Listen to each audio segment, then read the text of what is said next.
नमस्ते बच्चों, आपका अक्षरता पब्लिक स्कूल में स्वागत है। आज हम स्नो वाइट और 7 पौने की 5वीं अभ्यास पत्रिका पूर्ण करेंगे। तो चलिए बच्चों, बढ़ते हैं हमारे उद्देश्य की ओर। हमारा पहला उद्देश्य है बच्चे शुद्ध हिंदी भाषा बोलने में समर्थ होंगे। दूसरा है बच्चे अवधारण नक्शा और मस्तिष्क नक्शा को लिखने में समर्थ होंगे। और तीसरा है बच्चे अपने विचारों को व्यक्त करने में समर्थ होंगे। तो चलिए बच्चों, बढ़ते हैं गतिविधि पहली की ओर। गतिविधि पहली, नीचे दिए गए इस मस्तिष्क नक्शा को पूरा कीजिए। तो चलिए बच्चों, स्नो वाइट और 7 बौनों के बारे में जानेंगे। तो चलिए शुरुआत करते हैं स्नो वाइट से।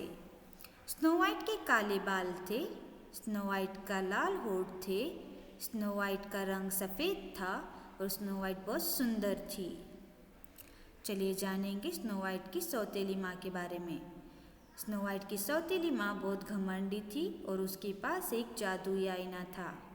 सौतेली माँ एक जादूगरनी थी। वो बहुत सुंदर थी और वो बहुत गुस्से वाली थी। चलिए बच्चों, जानेंगे बौनों के बारे में। बौनों के पास एक छोटा सा घर था। उसमें छोटे पलंग, छोटी कुर्सियाँ और छोटे मेज़ थे। तो चलिए बच्चों, जानेंगे सेब के बारे में। सेब लाल थे, सेब ताज़े थे और सेब जहरीले थे। तो बच्चों, इस मस्तिष्क नक्शा को अच्छे से पढ़कर अपनी अभ्यास पत्रिका में लिखकर यह गतिविधि को पूर्ण कीजिए। चलिए बच्चों, बढ़ते हैं गतिविधि दूसरी की ओर।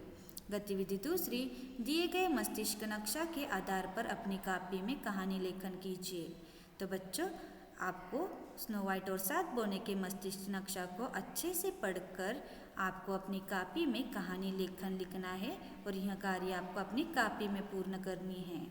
तो चलिए बच्चों, बढ़ते हैं गतिविधि तीसरी की ओर। गतिविधि तीसरी, नीचे दिए गए अवधारण नक्शा को अपनी कॉपी में लिखिए। तो चलिए बच्चों, मैं आपको बताऊंगी स्नो वाइट के बारे में। किसी एक प्रदेश में एक राजकुमारी रहती थी। उस राजकुमारी का नाम है स्नो वाइट। स्नो वाइट अपनी सौतेली माँ के पास रहती थी। स्नो वाइट के बाल रात की तरह काले थे। स्नो वाइट के होठ गुलाब की तरह लाल थे। स्नो वाइट का रंग बर्फ की तरह सफ़ेद था और स्नो वाइट बहुत सुंदर थी। तो बच्चों, इस अवधारण नक्शा को अपनी कॉपी में लिखकर यह गतिविधि को पूर्ण कीजिए। चलिए बढ़ते हैं गतिविधि चौथे की ओर। गतिविधि चौथा, दिए गए अवधारण नक्शा के आधार पर स्नो वाइट के बारे में अपनी कॉपी में लिखिए। तो बच्चों, आपकी कॉपी में जो अवधारण नक्शा अच्छे से लिखा है उसे पढ़िए और उसके आधार पर आपको स्नो वाइट के बारे में लिखना है और यह कार्य आपको अपनी कॉपी में पूर्ण करनी है। तो चलिए बच्चों, बढ़ते हैं आज के गृह कार्य की ओर। आज का गृह कार्य है, दिए गए अभ्यास पत्रिका को पूर्ण कीजिए। आज के लिए इतना ही बच्चों, धन्यवाद।